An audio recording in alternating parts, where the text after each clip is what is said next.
Action.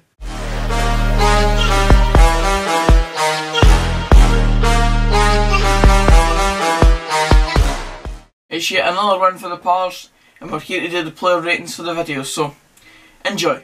Getting straight into it this week with Ryan Scully. Of course, we always start with the goalkeeper, and this week, based on the fact that he came out and grabbed a lot of crosses coming into the game, and it was a game where we were really under the caution in the last 15 minutes after we scored our goal, and it was really nervy, as you'll have seen in the last word earlier today, in the vlog yesterday as well, where I was just shitting bricks, if I'm being honest. There's no other way to put it, and Ryan Scully was a major part in us seeing through that result yesterday. As I said, coming out and grabbing crosses, coming through a ruck of bodies and just claiming the ball, making it his. And then that save at the end, I'm yet to see it on the actual highlights, but apparently it was near enough a world class save, so I can't wait to see that one back because you could barely see it from where I was sitting. But Ryan Scully yesterday, I'm going to give him an 8. Next up, Ryan Williamson. Again, another game where I was quite frustrated and a bit let down by his performance. I'm not going to slate him horrendously here because it is kind of getting a bit samey every week now, and I just don't think that he's going to improve in terms of his confidence anytime soon. And that's, I hate saying stuff like this because I just feel like I'm being completely negative, but I just don't see the same Ryan Williamson I was seeing last season, and that's the disappointing factor for me because I know what he's capable of, and every Dunfermline fan knows that. He's got so much potential, and I just don't think we're seeing it. And I hate to be critical, but it's just how I feel about him at the moment. In terms of yesterday's performance, it wasn't great, as I said, really. So I would say that based on yesterday's performance, I'm going to give him a 6.5.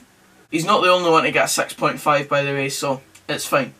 Moving on to the centre halves. First up, Ashcroft, and even though last week two centre halves got two different ratings, or it was midweek actually, I'm going to go with the same rating for both centre halves this week.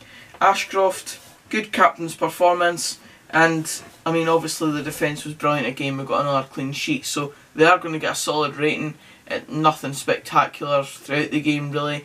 They did their job, and ultimately we got the win and we got the clean sheet again. So I'm going to give Ashcroft a 7.5, and Devane as well. He's going to get a 7.5 as well. Exactly the same sort of summation as Ashcroft. Obviously, as we've mentioned previously before, Callum Davidson's obviously improved these two as a pairing and has shown them that just defend properly and just make sure you get the ball clear when you need to and stuff like that. No silly stuff. And although Ashcroft had a few kind of shanked clearances in yesterday's game, I think that, I mean, that's just going to happen. That's just bad luck at the end of the day. Overall, a solid performance for both of them, and Ashcroft and Devane get the same rating of 7.5.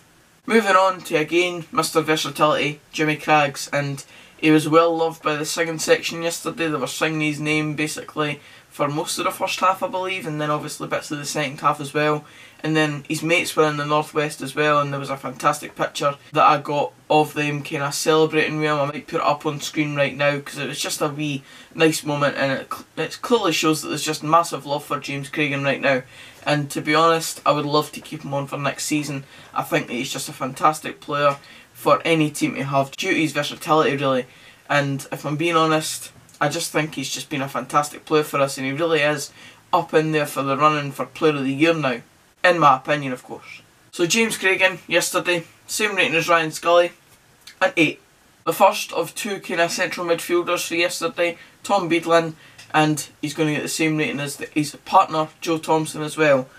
Tom, again, another solid performance, a bit like the two centre half pairings. There was nothing really spectacular for either of them, but they did their job, and as I said, they won the clean sheet and we're in the playoffs, so I'm not going to be too hasty on some players. The only types of players that I'm going to have wee niggles about is players like Ryan Williamson and stuff like that. But in terms of Tom Bugden, a 7.5 for yesterday.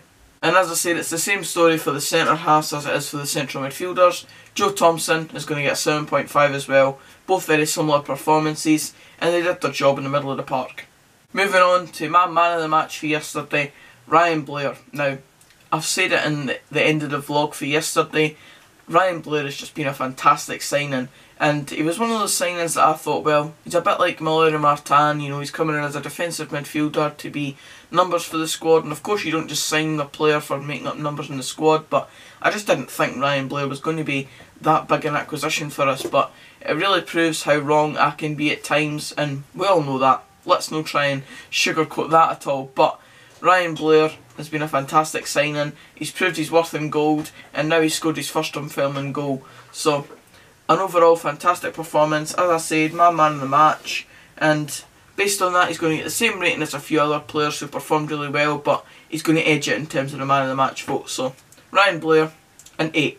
Now moving on to wee Aidan Connolly, and he's going to be another one that I was relatively frustrated with yesterday. Didn't really think he offered a hell of a lot when he was on the pitch. He obviously did his bit, as everyone did in the team, but I think Aidan Connolly, that's probably one of these kind of average performances that he's had throughout the season. He's obviously had a few good performances in the last couple of weeks, but I don't think that was his best for yesterday, and I'm going to be honest, I don't think he would really deny that either. I think that he's capable of a better performance. We've seen that in the last few weeks, as I said. So based on yesterday, from what I saw and what I think, I'm going to give Aidan Connolly the same rating as Ryan Williamson, a 6.5.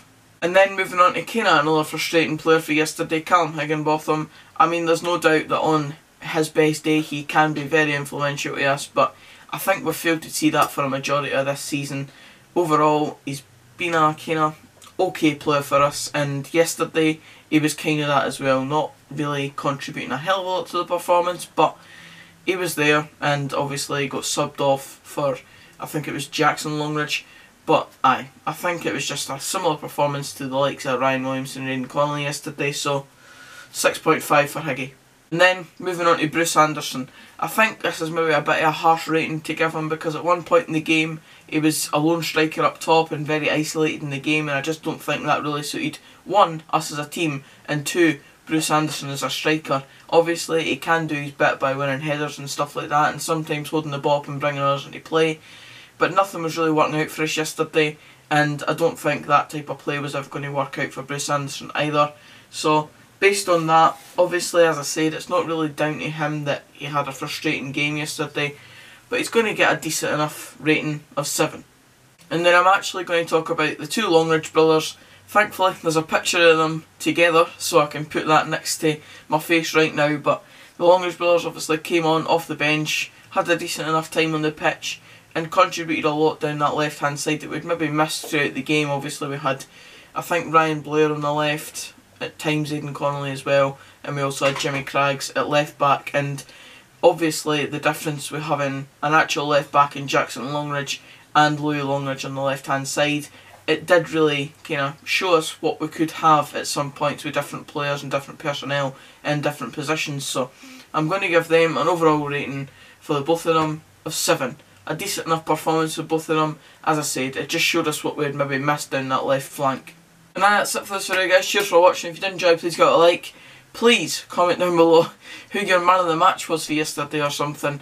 Even if it's not the full player ratings for the every single player in the squad, maybe just comment your man of the match. But aye, subscribe for more of this type of content, and until the next video, which will be, who knows, maybe punt it long in midweek, maybe another video before that if I can be bothered. But aye, until whenever, I'll see you then. Cheers, guys.